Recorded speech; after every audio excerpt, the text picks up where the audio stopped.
Hello everyone, स्वागत है आपके अपने यूट्यूब चैनल लैबटेक क्लासेस में। तो आज अपन पढ़ने वाले हैं सिंथेसिस ऑफ हीमोग्लोबिन।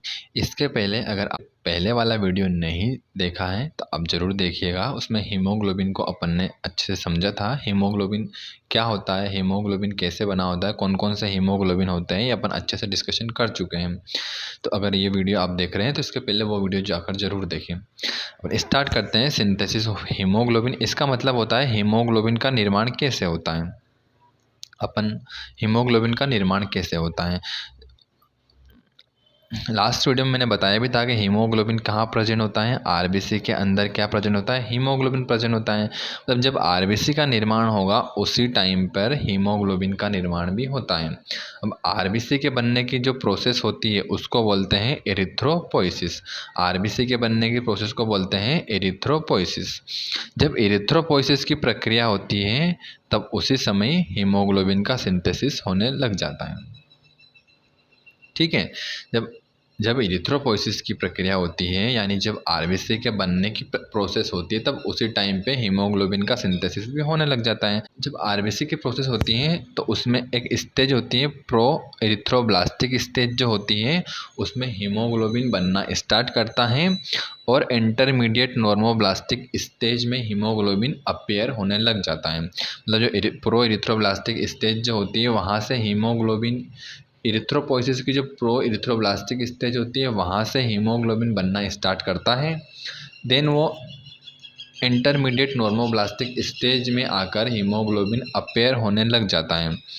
देन ये प्रोसेस कहाँ तक चलती हैं, ये चलती हैं प्रोसेस रेटिकुलोसाइट काउंट तक। जब आरबीसी के बनने की जस्ट पहले वाली प्रोसेस होती है रेटिकुलोसाइट काउंट, यहाँ तक हीमोग्लोबिन देखने को मिलता है। यहाँ तक हीमोग्लोबिन की प्रोसेस चलती है, यहाँ तक हीमोग्लोबिन की प्रोसेस चलती है। उसके बाद होती है मैच्योर आरबीसी बन जाती है। तो ये एरिथ्रो रेटिकुलोसाइट काउंट जो होता है ये होता है अपनी इनमेच्योर आरबीसी।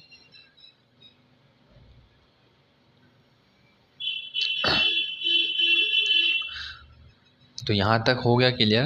अपन पढ़ते हैं हीमोग्लोबिन का सिंथेसिस कहाँ कहाँ पे होता है, हीमोग्लोबिन का सिंथेसिस कहाँ होता है। तो अब अपन पढ़ते हैं हीमोग्लोबिन का सिंथेसिस कहाँ होता है। अपना ये जो हीमोग्लोबिन होता है इसमें एक पार्ट होता है हीम, दूसरा पार्ट होता है ग्लोबुलिन। ग्लोबुलिन एक प्रोटीन होता है और हीम क्या होता है, एक आयरन कंटेनिंग पिगमेंट होता है। और ये हो गया अपना ग्लोबुलिन एक प्रोटीन होता है। फर्स्ट अपन समझते हैं हीम क्या हो, हीम का सिंथेसिस कहाँ होता है। अपनी ये जो रेड ब्लड सेल होती है उसमें होता है, सेल ऑर्गेनेल्स के अंदर पाए जाते हैं माइटोकॉन्ड्रिया। माइटोकॉन्ड्रिया में हीम वाले पार्ट का सिंथेसिस होता है। माइटोकॉन्ड्रिया में हीम वाले पार्ट का सिंथेसिस होता है और वो होता है सक्सिनाइल कोएंजाइम और ग्लाइसिन के द्वारा। हीम वाले पार्ट का सिंथेसिस होता है माइटोकॉन्ड्रिया में, किसकी हेल्प से, सक्सिनाइल कोएंजाइम और ग्लाइसिन के द्वारा। सक्सिनाइल कोएंजाइम और ग्लाइसिन के द्वारा हीम का सिंथेसिस होता है। नेक्स्ट होता है अपना प्रोटीन। प्रोटीन वाला पार्ट जो होता है वो जो सेल रहती है अपनी,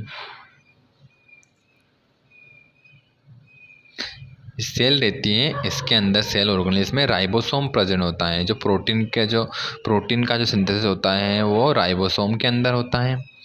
कहाँ पे होता है, सेल के राइबोसोम के अंदर। इसीलिए राइबोसोम को प्रोटीन की फैक्ट्री भी कहा जाता है।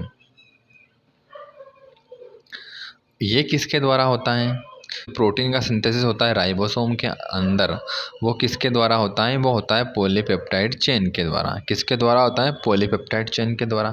अब ये पॉलीपेप्टाइड चेन भी कौन कौन सी होती हैं, ये एक होती है अल्फ़ा होती है, बीटा होती है, गामा होती है, एंड डेल्टा होती है। ये जो चार पॉलीपेप्टाइड चेन जो होती है, जो अमाइनो एसिड से मिलकर बनी होती है, इसके द्वारा प्रोटीन वाले भाग का राइबोसोम के अंदर इसका सिंथेसिस होता है। अब इसके बाद ये हीम वाला पार्ट और प्रोटीन वाला पार्ट दोनों आपस में इसका कंजुगेशन होता है। हीम वाले पार्ट और प्रोटीन वाले पार्ट दोनों का कंजुगेशन होने के बाद अपना हीमोग्लोबिन, कंप्लीट हीमोग्लोबिन बनता है। ठीक है। तो अपना हीमोग्लोबिन जो होता है उसमें 2 अल्फ़ा चेन और 2 बीटा चेन होती हैं, 2 अल्फ़ा चेन होती हैं और 2 बीटा चेन होती हैं। 2 अल्फ़ा चेन होती है, 2 बीटा चेन प्रेजेंट होती हैं। तो जो एक अल्फ़ा चेन जो होती है इसके एक अल्फ़ा जो होता है इसमें एक के ऊपर एक हीम वाला पार्ट अटैच रहता है, इसके ऊपर भी एक अटैच रहता है, और इसके ऊपर भी एक अटैच रहता है, और इसके ऊपर भी एक अटैच रहता है। तो इसका सिंपल मतलब है कि एक अपना जो एक पॉलीपेप्टाइड चेन जो होती है उससे एक हीम का मॉलिक्यूल अटैच रहता है। क्या रहता है, नॉर्मल हीमोग्लोबिन के अंदर चार पॉलीपेप्टाइड चेन पाई जाती हैं और उनको 4 ही हीम के मॉलिक्यूल जोड़े रखते हैं। जैसे मैंने पिछले क्लास में बताया था आपको कि जो अपने हीमोग्लोबिन जो होता है उसमें 4 पॉलीपेप्टाइड चेन होती हैं, तो सेम वही इसमें बताया गया है। 2 अल्फ़ा चेन होती हैं और 2 बीटा चेन होती हैं। इसमें अल्फ़ा चेन जो रहती है इसमें एक हीम का मॉलिक्यूल जुड़ा रहता है और एक बीटा चेन से जुड़ा रहता है, एक अल्फ़ा चेन से जुड़ा रहता है, एक बीटा चेन से जुड़ा रहता है। तो ये अपनी हो गई 2 अल्फ़ा चेन और 2 बीटा चेन हो गई, तो ये अपनी होगी 4 पॉलीपेप्टाइड चेन हो गई। तो 4 पॉलीपेप्टाइड चेन से 4 ही हीम के मॉलिक्यूल जुड़े रहते हैं। ये अपना नॉर्मल हीमोग्लोबिन की बात कर रहे हैं, ये नॉर्मल हीमोग्लोबिन के अंदर होता है। अगर इस किसी भी पॉलीपेप्टाइड चेन में से अगर एक चेन मिसिंग होती है या दोनों चेन मिसिंग होती हैं या 3 चेन मिसिंग होती है, कोई सी भी चेन मिसिंग होती है तो वो अबनॉर्मल हीमोग्लोबिन के अंदर आता है, वो आता है अपना अबनॉर्मल हीमोग्लोबिन के अंदर। तो अपन ये बात कर रहे हैं नॉर्मल हीमोग्लोबिन की।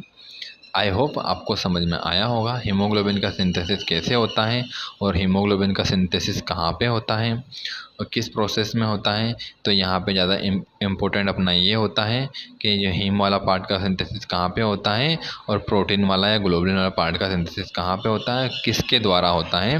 तो हीम वाला पार्ट का सिंथेसिस होता है सेक्सिनाइल कोएंजाइम और ग्लाइसिन के द्वारा, और प्रोटीन वाला पार्ट का होता है राइबोसोम के अंदर होता है और पॉलीपेप्टाइड चेन के द्वारा होता है। आई होप आपको वीडियो समझ में आया होगा। आप वीडियो को लाइक शेयर एंड सब्सक्राइब कीजिए और हमें फीडबैक में ज़रूर बताइए कि वीडियो कैसा लगा। अगर आपको पीडीएफ नोट्स चाहिए तो आप हमारे पर्सनली व्हाट्सएप नंबर पर मैसेज कर सकते हैं जो डिस्क्रिप्शन में ऐड कर रखे हैं। हम आपको वहाँ से पीडीएफ नोट्स प्रोवाइड करवा सकते हैं। Thanks for watching video.